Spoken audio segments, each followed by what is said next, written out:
Vamos pegar nosso texto no capítulo 4, então dá uma lida lá, por favor, a partir do verso 13, né? A partir do verso 13, a gente poder aqui ter o nosso estudo.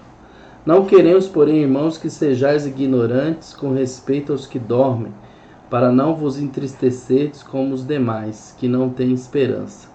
Pois se cremos que Jesus morreu e ressuscitou, assim também Deus, mediante Jesus, trará em sua companhia os que dormem. Ora, ainda vos declaramos por palavra do Senhor isto: nós os vivos, os que ficarmos até a vinda do Senhor, de modo algum precederemos os que dormem. Porquanto o Senhor mesmo, dada a sua palavra de ordem, ouvida a voz do arcanjo e ressoada a trombeta de Deus, descerá dos céus, e os mortos em Cristo ressuscitarão primeiro. Depois nós, os vivos, os que ficarmos, seremos arrebatados juntamente com eles entre nuvens, para o encontro do Senhor nos ares, e assim estaremos para sempre com o Senhor. Consolai-vos, pois, uns aos outros com estas palavras. Muito bem, irmãos, nós paramos num ponto que falava sobre os mortos em Cristo estão na glória com o Senhor, né? Vamos fazer um pequeno reprise aqui. Nós principalmente enfatizamos na quinta-feira passada sobre a questão do dormir, né? E nós vimos que o dormir, a expressão dormir em Tessalonicenses, porque aqui fala sobre aqueles que dormem no Senhor, né? De maneira nenhuma. Aqui fala, ora, ainda que declaramos por palavra do Senhor, isso nós, os vivos, os que ficarmos até a vinda do Senhor, de modo algum precederemos os que dormem. E nós refutamos aqui a ideia do dormir da alma, que muitas igrejas, algumas denominações, algumas interpretações teológicas interpretam do sono da alma. Não, nós entendemos claramente que a pessoa ela morre no Senhor e ela morre. Esse dormir não é uma expressão de inconsciência, né? Então nós trabalhamos essa expressão dormir, como Howard Marshall diz, que era comum no mundo antigo como eufemismo para a morte, né? Então a Bíblia é clara ao afirmar que a morte para o cristão é deixar o corpo e habitar com o Senhor. Morrer é partir para estar com Cristo. Então, na hora da morte, o corpo feito do pó volta ao pó, mas o espírito volta para Deus. Então, a figura do sono, portanto, é usada em relação ao corpo e não em relação ao espírito. Então, a figura do sono nos enseja três verdades. Primeiro, o sono é símbolo de descanso. Segundo, a Bíblia diz que aqueles que morrem no Senhor são bem-aventurados porque descansam nas suas fadigas, né? Então é o descanso. Segundo, o sono pressupõe renovação, porque o corpo da ressurreição será um corpo incorruptível, imortal, poderoso, glorioso, celestial, semelhante ao corpo da glória de Cristo. E já a terceira verdade nessa expressão sono implica expectativa de acordar. Então, o mesmo corpo que desceu à tumba sairá dela ao ressoar da trombeta de Deus. E nós paramos nessa segunda verdade, que os mortos em Cristo estão na glória com Cristo. É o que diz o verso 14. Pois se cremos que Jesus morreu e ressuscitou, assim também Deus, mediante Jesus, trará em sua companhia os que dormem. Eu li certa vez um pastor dizendo assim que ele foi abordado, né? Foi abordado por uma pessoa. Esse pastor tinha perdido a esposa, né? A esposa tinha morrido. E aí essa pessoa o abordou e disse: eu soube que você perdeu a sua esposa, pastor. Eu sinto muito. E o pastor respondeu: não, eu não a perdi. Eu não a perdi. Você não perde uma coisa ou pessoa quando você sabe onde ela está. E eu sei aonde ela está. Ela está com Jesus no céu. Essa eu li isso num livro, né? O autor colocando essa história para nos dizer que aqueles que morrem no Senhor, irmãos, a gente sabe onde eles estão e eles voltarão com o Senhor, né? É o que diz Tessalonicenses para nós. Então nós estamos claros aqui em entender que nós estamos diante da palavra do nosso Deus, que nos deixa claro e nos consola de que como é importante a gente estar em Cristo, né? Como é importante a gente estar com a nossa vida no Senhor, né? Então a alma dos remidos no texto aqui fala que estão reinando com Cristo no céu. E isso se confirma lá em Apocalipse, capítulo 20, nós encontramos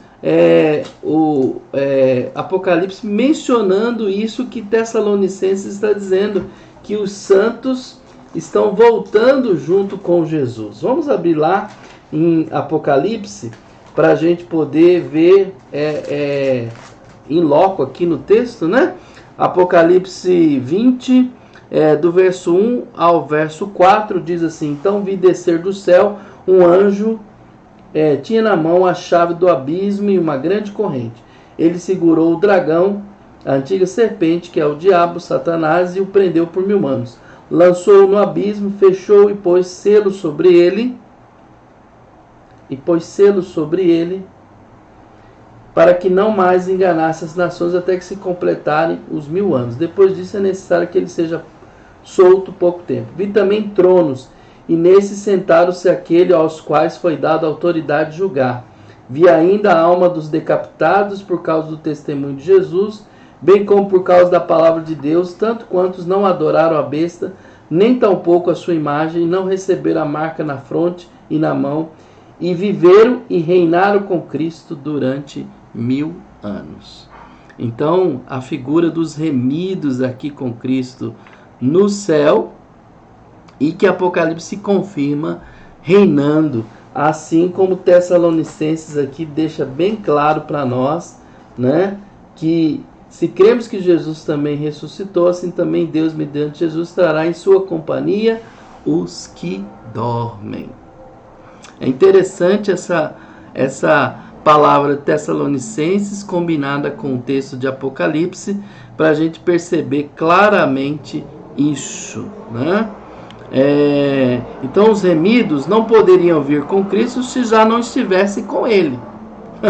Isso é óbvio, né? Como é que eles vão vir com Jesus, né, se eles não estivessem com Ele? Então aqueles que morrem no Senhor, irmãos, é um grande privilégio morrer com Cristo, em Cristo. É um grande privilégio morrer com Cristo, né, no sentido da expressão que nós temos no batismo simbólico, que reflete que nós morremos com Cristo, e também morremos em Cristo, né?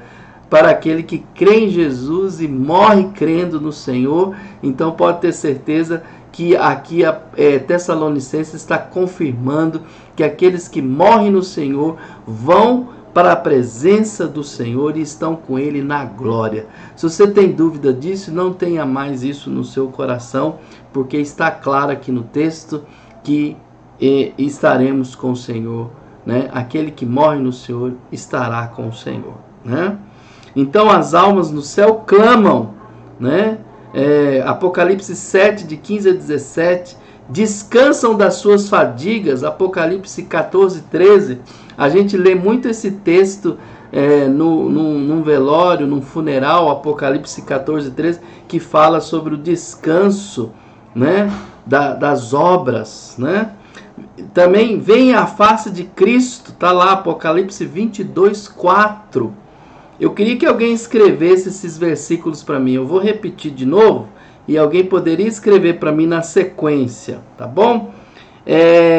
Vem a face de Cristo, trabalham, Apocalipse 22, 5, e reinam, Apocalipse 20, de 1 a 4. Então vamos lá.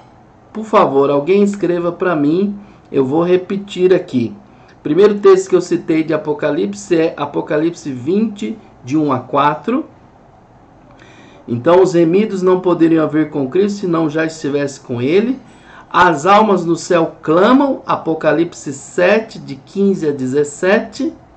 Então vou repetir, Apocalipse 7, de 15 a 17. Apocalipse diz 14:13, descansam das fadigas, veem a face de Cristo, Apocalipse 22:4, trabalham, Apocalipse 22, verso 5, e reinam, Apocalipse 20, de 1 a 4, que eu já disse no início aqui.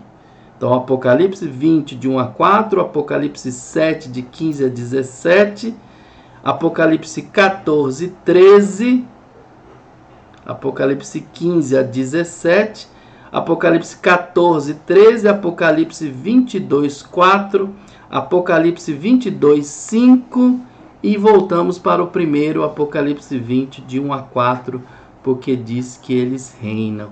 Tá vendo, irmãos? Quem acha que o céu, a glória, vai ser uma coisa monótona, sem graça, sem nada para fazer, nós temos muita coisa. Nós vamos descansar dessas obras aqui, né? Dessa vida. Mas no céu nós vamos reinar com Cristo, né? Nós vamos estar diante da face de Cristo. Nós estaremos reinando com Ele, né? Vai ser um trabalho totalmente diferente. William Hendricks, citando um outro autor, um outro estudioso chamado Bavinck, ele diz que o estado dos bem-aventurados no céu, por mais glorioso que seja, tem um caráter provisório, isso por diversas razões. Eles estão no céu agora limitados a esse céu, sem que possuam ainda a terra a qual o céu lhes foi prometida como herança, a nova terra, né? Então, esses que morrem no Senhor estão aguardando isso. Ademais, vivem despojados do corpo. E terceiro, a parte nunca está complementada sem o todo. Somente em relação à comunhão com todos os santos pode-se conhecer a plenitude do amor de Cristo. Efésios 3:18. Então, na segunda vinda, esse estado intermediário cederá espaço à gloriosa realidade da eternidade. Assim estaremos para sempre com o Senhor. Deixa eu trocar em miúdas o que esse Bavinck disse, que William Hendricks disse. É o seguinte: os que morrem no Senhor já vivem na glória, estão desfrutando do céu, não mais estão... o corpo, estão desligados do corpo, o corpo, né? E o Espírito está na presença de Deus, estão desfrutando da glória do Senhor, mas ainda eles não têm o todo, porque o todo é o seguinte: a consumação dos séculos. E a consumação dos séculos se dará quando Jesus voltar e os que estiverem vivos forem arrebatados e estiverem com Ele. Então, vamos entender aqui: os que morrem no Senhor estão na glória com o Senhor, estão com Jesus, estão desfrutando já de um estado da glória do Senhor, da presença do Senhor, entendeu? Só que eles estão na eternidade, eles não têm mais influência desse tempo cronos, que é o nosso tempo. Eles estão no Kairos de Deus, já estão desfrutando da eternidade. Só que a consumação dos séculos ainda não se deu. Se dará quando Jesus voltar. Os que estiverem mortos ressuscitarão primeiro, é o que diz Tessalonicenses, o texto base do nosso estudo. E os que estiverem vivos serão transformados, encontrarão com Ele nos ares. Aí sim se completará tudo. Os que já estão vão continuar desfrutando, e aqueles que não estão, que serão arrebatados, também desfrutarão. E aí entraremos, vamos dizer assim, como diz Bavinck, aqui esse estudioso citado por William Hendricks, ele diz então que entraremos então em gozo, em realidade, né? em gloriosa realidade da eternidade, e assim se completa o que diz Tessalonicenses, o texto nosso, no versículo 17, assim estaremos para sempre com o Senhor. Acho que deu para entender aí, não deu? Acho que deu para os irmãos entenderem, não deu? Os mortos, os que já morreram em Cristo, ótimo, já estão na glória, não estão igual a parábola lá, como como aquele que morreu, o ladrão da cruz já está no paraíso, né? Já está lá na presença de Deus. Só que ainda se aguarda, né, esse momento glorioso, que é esse para nós que estiverem vivos, que vamos ver, né, a vinda de Jesus, a segunda vinda dele. Então todos nós estaremos, como diz Apocalipse, celebrando depois disso as bodas do Cordeiro, tá certo? Esse dia ainda, para aqueles que morreram, ainda não aconteceu isso. Embora para eles não têm interferência disso, porque eles não estão mais sob efeito de nenhum tempo, né? Porque a eternidade, o que é a eternidade? Um eterno presente, tá certo? Né? Eles não têm mais essa angústia do passado, nem a angústia do futuro. A eternidade é um eterno presente, ok? Mas para nós que encontraremos com o Senhor, né? Eu não sei se essa pandemia aí, eu vejo que é uma sinalização da volta de Jesus, como diz Lucas 21, foi um dos textos que eu mencionei numa das lives, né? Ali diz no versículo 28 de Lucas 21, diz que está quando sinais acontecerem nos céus e essas coisas acontecerem, significa que está próxima a nossa redenção. Então, entendendo que está próxima a nossa redenção, vamos entender que nós, essa geração, poderá ver Jesus voltando. Ou não, né? Mas Deus já está sinalizando para o mundo. Eu acredito que há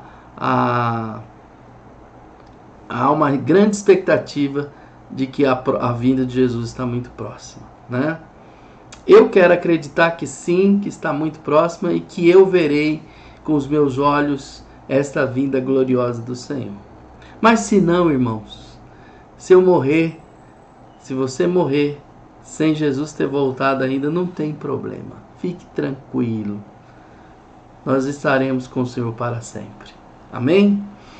Bom, em terceiro lugar, os mortos em Cristo virão com Cristo em glória. Eu já citei aqui isso, né? Cristo virá do céu num grande cortejo. Ele estará acompanhado de seus anjos e seus remidos. Nenhum deles ficará no céu nessa gloriosa vinda ao som de trombeta. Ele virá com os seus santos e para com seus santos. Entre nuvens, eles descerão com o Rei dos Reis para o maior evento da história, quando os túmulos serão abertos e quando os vivos serão transformados. William Hendricks, ele coloca esse glorioso dia assim: o mesmo Deus que ressuscitou Jesus dentre os mortos, também ressuscitará dentre os mortos os que pertencem a Jesus. Ele os compilirá a virem com Jesus do céu, ou seja, ele trará do céu suas almas, de modo que possa reunir-se rapidamente, num piscar de olhos, com seus corpos, e assim partir para encontrar o Senhor nos ares, a fim de permanecerem com ele para sempre. Para sempre. Isso é muito bom, né? Muito bom. Você quer que eu repita o que, Ageu? Repete o 3 daqueles versículos. Vou repetir aqui. Vou repetir desde o início. Apocalipse 20, de 1 a 4. Apocalipse 7, de 15 a 17. Apocalipse 14, 13. E Apocalipse 22, 4. Por último, Apocalipse 22, 5. Eu digo por último porque o último mesmo é Apocalipse 20, de 1 a 4, que eu já disse. Ok? Então, queridos, em quarto lugar, os mortos em Cristo não terão nenhuma desvantagem em relação aos vivos. É o que eu acabei de falar, né? Não terão nenhuma desvantagem. Porque tem gente que fala assim: eu não quero morrer, eu quero ver Jesus voltando, né? Tem outros que já falam: eu quero já estar com o Senhor na glória. Não é assim? Tem gente de todo jeito. Se for fazer uma enquete aqui agora, o que você quer? Né? Você quer quando Jesus voltar, você já estará com ele? Ou você quer estar vivo para ver com seus olhos Jesus voltando?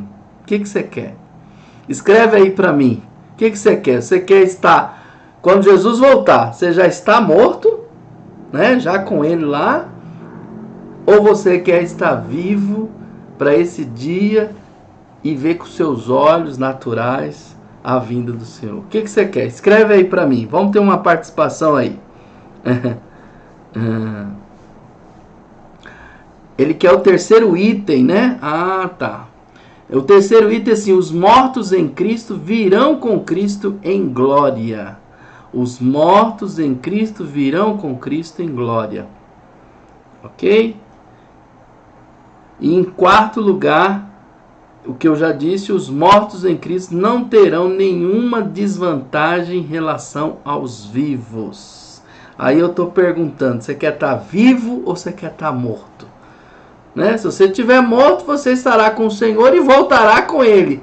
Né? Como diz aqui, vai vir com Jesus com os anjos, porque você vai estar já com Ele. E se você estiver vivo, você vai ser transformado, né? Vai ser num piscar de olhos, vai ser uma coisa muito rápida, segundo a palavra. Mas você vai ver com seus olhos naturais a vinda do Senhor. Tem muita gente já escrevendo aqui: eu quero estar viva, que ele voltará mais. Outro quer estar viva, né? Tem gente escrevendo aqui, né? De todo jeito. Viva, estar vivo. Eu quero o que Jesus quiser para mim. Ai, é isso mesmo. Muito bem. Eu quero estar vivo assim, que assim ele voltará mais rápido. As duas coisas são boas. Isso mesmo, Joeldo. As duas coisas são boas. Não importa, porque não existe desvantagem ou vantagem de um ou de outro, não. Ok? Por quê? Porque aqueles que morrem em Cristo não estão de forma alguma em desvantagem em relação aos que vierem vivos na segunda vinda. E por duas razões. Quais são as duas razões que não há desvantagem entre as duas situações? Primeiro, porque quando o salvo morre, sua alma entra imediatamente no gozo do Senhor. Então quem morreu, irmãos, já está no gozo. Ou seja, já estão ali com o Senhor. Então a alma dos filhos de Deus vão diretamente para o céu depois da morte. Você pode conferir isso no Salmo 73, versículo 24 e 25 nos diz sobre isso. E a Bíblia diz que o espírito dos salvos, na hora da morte, é imediatamente aperfeiçoado para entrar na glória. Então, imediatamente que uma pessoa morre em Cristo, imediatamente ele é aperfeiçoado para entrar na presença de Deus. Hebreus 12, 23. Hebreus 12, 23. E o apóstolo Paulo diz que partir para estar com Cristo é incomparavelmente melhor. São palavras do apóstolo Paulo. Ele falou isso lá em Filipenses 1, 23. Por isso a morte para o crente é lucro. Filipenses 1, 21, também palavras de Paulo.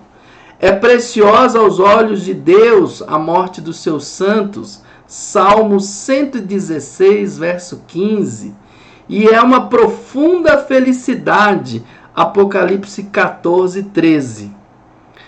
Um outro exemplo é de Estevão. Estevão, na hora da morte, ele disse: Senhor Jesus, recebe o meu espírito. Na hora que ele estava levando as pedradas, né?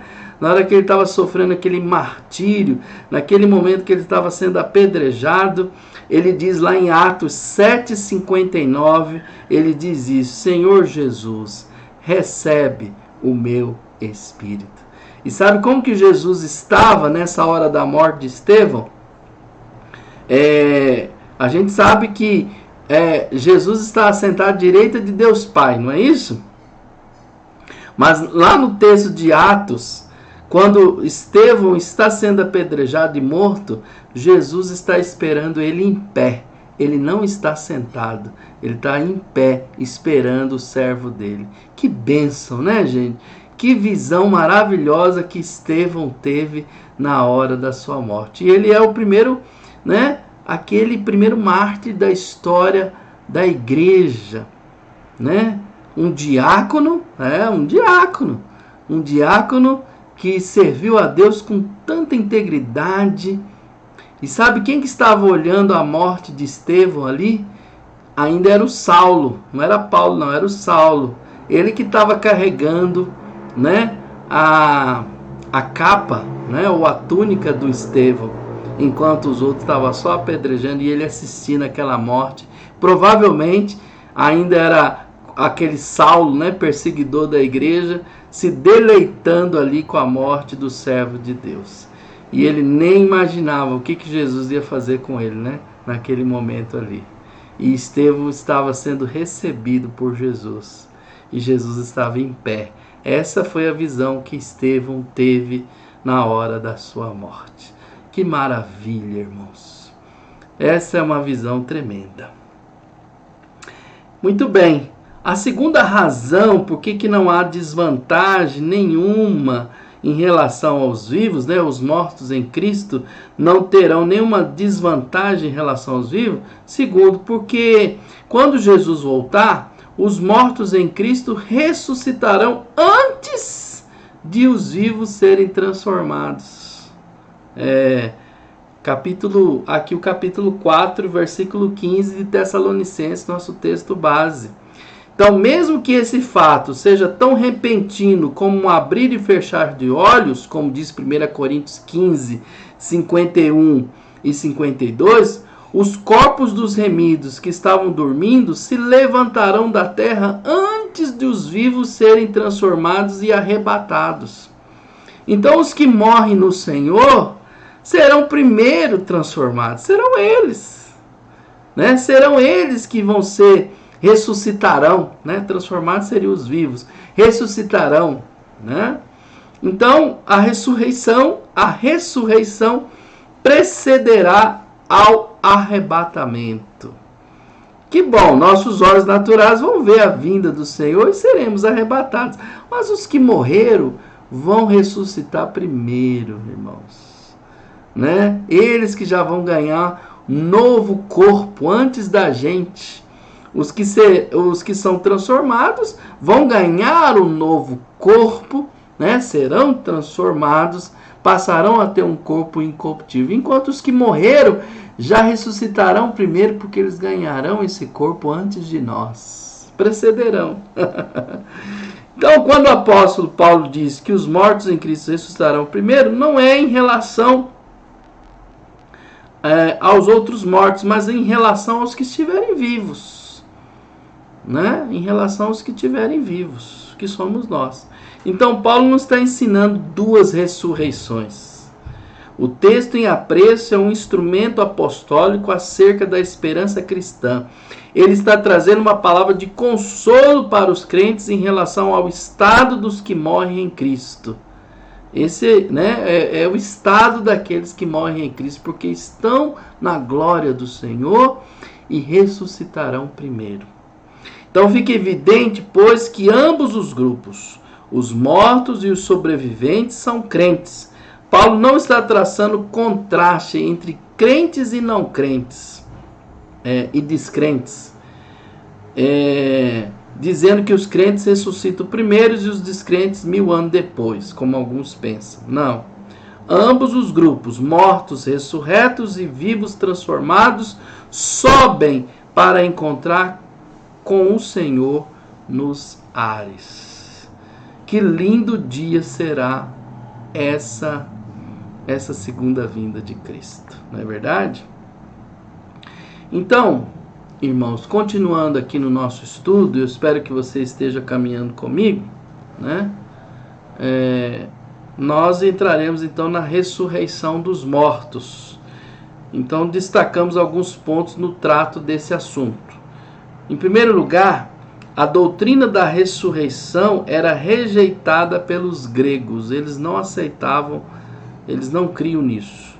Então, quando Paulo pregou a doutrina da ressurreição aos filósofos atenienses, lá em Atos 17, 32, quase todos eles ali zombaram, eles riram, né?